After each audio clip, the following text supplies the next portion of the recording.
Hello दोस्तों, मैं हूं सायन एंड आप सबको फिर से वेलकम नॉलेजोपीडिया टीम के तरफ से हम लोगों के चैनल पे। आज की कहानी है इंडिया की एक पुराने दोस्त के बारे में, जो देश कभी इंडिया के दोस्त हुआ करता था एंड आज उस देश के गली गली में एक ही आवाज उठ रहा है, go back India, India out, Indian military out. सिर्फ यही नहीं, उस देश के नए इलेक्टेड प्रेसिडेंट मैजू ने भी कहा इंडिया के फोर्स को वो बाहर फेंक के रहेंगे। आम जनता को लेके सोशल मीडिया सारे जगह एक ही नारा लग रहा है। इंडियन एम्बेसी के बाहर भी प्रोटेस्ट देखने को मिला। इवन पीएम नरेंद्र मोदी का भी कार्टून बना के मालदीव के जनता गुस्सा निकाल रही है। लेकिन अचानक से क्या हुआ मालदीव के साथ? मालदीव, जिस देश का सोच एक प्रो इंडिया था, वो अचानक से एंटी इंडिया कैसे बन गया? जिस देश का फॉरेन लॉ से लेके सब कुछ में इंडिया फर्स्ट पॉलिसी था, वो अचानक क्यों नफरत करने लगा? क्या फिर से इंडिया मालदीव का भरोसा जीत पाएगा? क्या फिर से इंडिया मालदीव दोस्त बन पाएगा? इन सारे चीजों को अच्छे से जानने के लिए पूरी वीडियो एंड तक देखिए। अगर वीडियो अच्छा लगे तो अपने सारे दोस्तों के साथ वीडियो को शेयर करें एंड चैनल को सब्सक्राइब करना भी बिल्कुल मत भूलिए। चलिए शुरू करते हैं एकदम स्टार्टिंग से। फेमस एंड खूबसूरत हनीमून डेस्टिनेशन कहने वाला मालदीव इंडिया के मिनिकॉय आइलैंड से 120 किलोमीटर साउथ में है। इस देश के इंटरनल पॉलिटिक्स के लेके इकोनॉमिक, जीडीपी सब कुछ डिपेंड करता है इंडिया के ही ऊपर। फिर भी कैसे मालदीव में एंटी इंडिया स्लोगन उठ रहा, उसको समझने के लिए मालदीव के पॉलिटिकल हिस्ट्री को पहले समझते हैं। मालदीव में टोटल 9 पॉलिटिकल पार्टी है, जिसमें से सिर्फ 2 ही ऐसा पार्टी है जो सरकार बनाने का क्षमता रखते हैं। एक है मालदीव डेमोक्रेटिक पार्टी जो कि है एमडीपी एंड दूसरा है प्रोग्रेसिव पार्टी ऑफ मालदीव जो कि है पीपीएम। एमडीपी जाना जाता है उसकी प्रो इंडिया सोच के वजह से एंड पीपीएम जाना जाता है उसकी प्रो चाइना स्टैंड के वजह से। अब आते हैं 1988 में, जब मालदीव के प्रेसिडेंट थे Mayum Abdul Gayoom.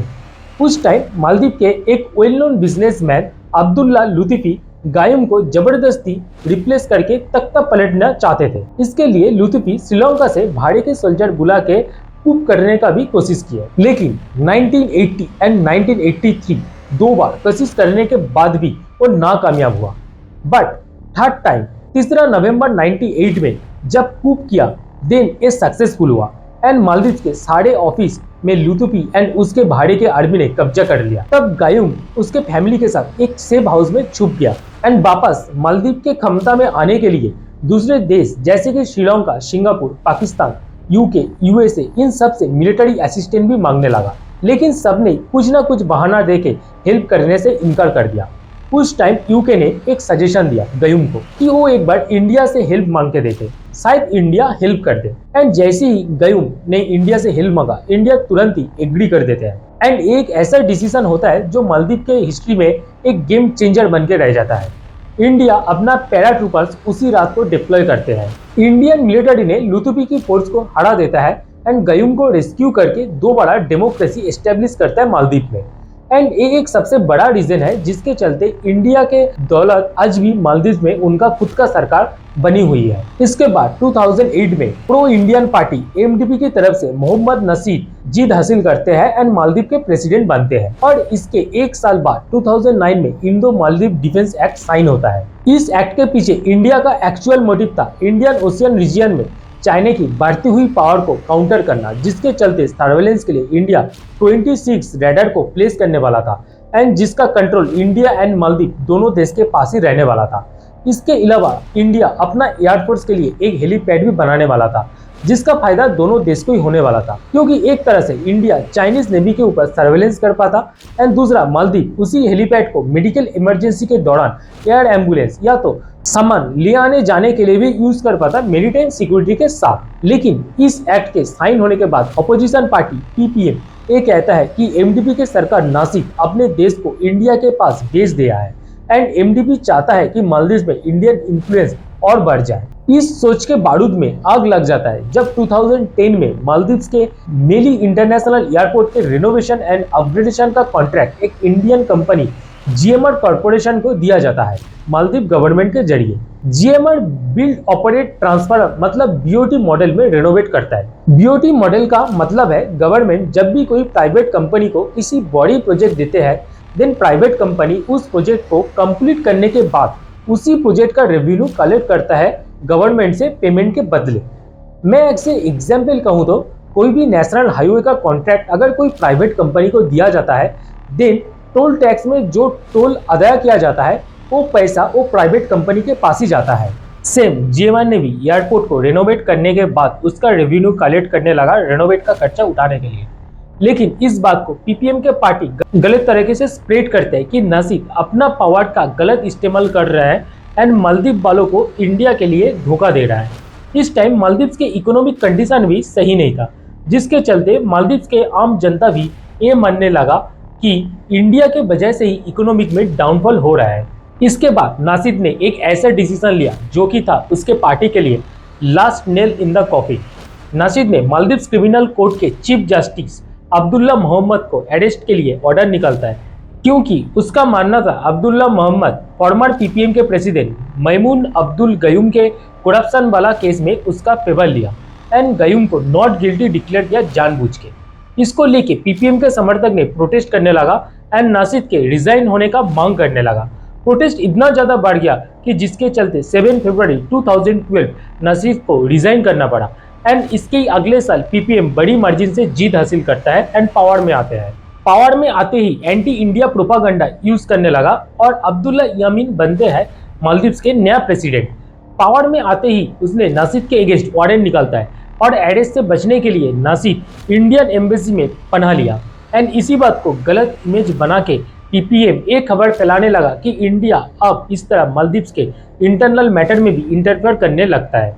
And MDP party के नासिर भी एक इंडियन पाफेट ही है, जिसके चलते एंटी इंडिया प्रोटेस्ट फिर से होने लगा एंड पहले से भी ज्यादा होने लगा। जहां एक तरफ नासिर के ऊपर प्रो इंडिया होने का टैग लग रहा था, वहां दूसरी तरफ यामीन के चाइना की तरफ ज्यादा टिल्ट होने लगा। प्रेसिडेंट बनने के बाद ही यामीन चाइना के प्रेसिडेंट शी जिनपिंग को इन्वाइट करता है एंड चाइना के साथ बीआरई प्रोजेक्ट में ज्वाइन करता है, जिससे मालदीव को कुछ फायदा हो या ना हो, लेकिन चाइना को एक स्ट्रॉन्ग होल्ड मिल गया एंड इंडिया को अपना स्ट्रिंग ऑफ पर्ल स्ट्रेटेजी में गिरने में भी सक्षम होता है। लेकिन चाइना के बीआरई प्रोजेक्ट दूसरे सारे प्रोजेक्ट के तरह ही एक ट्रैप है, जो कि सारे देश जानते हैं।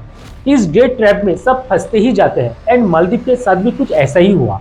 कुछ आइलैंड लीज लेने के साथ साथ $1.5 बिलियन का उधार भी थमा दिया मालदीव को, जिसके चलते अब मालदीव के आम जनता को इतना तो पता लग गया कि पीपीएम के सरकार सिर्फ देश को डुबा ही रहा है, जिसके चलते 2018 में फिर से एमडीपी जीत जाता है एंड चुनाव जीतने के बाद इब्राहिम सोली बनते हैं मालदीव के नया प्रेसिडेंट। सोली आते ही चाइना के साथ सारे एग्रीमेंट कैंसिल करते हैं एंड दोबारा इंडिया फर्स्ट पॉलिसी अप्लाई करते हैं। दोबारा सब कुछ सही से चल रहा था, लेकिन 2020 में पीपीएम वापस से चुनाव जीत जाते हैं। पीपीएम को एक चीज अच्छे से पता लग गया था कि एमडीपी के प्रो इंडिया सोच को लेके आम जनता को अगर भड़काए तो जिसका फायदा उसको सीधा वोट में मिलने वाला था। तो पीपीएम इस बार भी इंडिया आउट कैंपेन को दोबारा रिवाइव किया एंड जिसके चलते इंडियन एम्बेसी के बाहर वायलेंट प्रोटेस्ट भी देखने मिला एंड वो प्रोटेस्ट बहुत ही जल्दी आग की तरह पूरी देश में फैल गया। क्या इन प्रोटेस्टर को पता है कि मालदीव का जो जीडीपी है 6.1 बिलियन, ये पॉसिबल हुआ सिर्फ और सिर्फ इंडिया के वजह से। 2018 में मालदीव के सोशल इकोनॉमिक डेवलपमेंट के लिए इंडिया ने $1.4 बिलियन का एड में दिया था, जो कि मालदीव के टोटल जीडीपी का 25% है। मालदीव का जीडीपी का 28% एंड फॉरेन एक्सचेंज का 60% डिपेंड करता है टूरिज्म के ऊपर, और इस टूरिज्म में इंडियन टूरिस्ट ही सबसे ज्यादा है। एंड मालदीव का लोकेशन भी ऐसा है कि यूरोप या किसी और कंट्री से अगर मालदीव आने के बारे में कोई सोचे तो उसको इंडिया आके ही आना पड़ता है, जिसके चलते दूसरे देशों के लिए मालदीव बहुत ही एक कॉस्टली प्लेस है। ये भी एक रीजन है इंडियन टूरिस्ट ज्यादा होने का मालदीव में।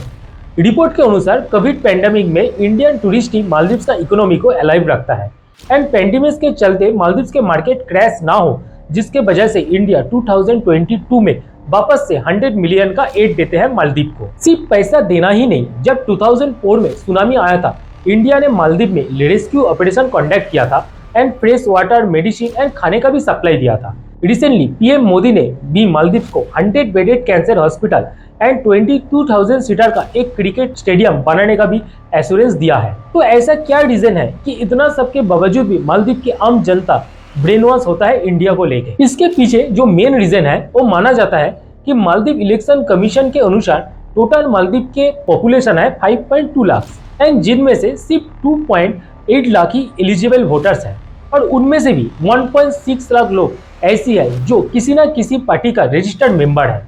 तो जाहिर सी बात है वो सिर्फ वही पार्टी को वोट देंगे जिस पार्टी का वो रजिस्टर्ड मेंबर है, और बाकी बचे जो 1.2 लोग हैं वही डिसाइड करते हैं कि वोट का रिजल्ट क्या होने वाला है। लेकिन सिर्फ 1.2 लोग को मैनिपुलेट करना भी बहुत ईजी है, जिनमें से टीवी और न्यूज चैनल का भी एक बड़ा योगदान है, क्योंकि ढेर सारा रजिस्टर्ड चैनल होने के बावजूद भी सिर्फ 5 ही एक्टिव न्यूज चैनल है मालदीव में, जिनमें से 3 चैनल है स्टेट ओन एंड 2 चैनल है पार्टी ओन।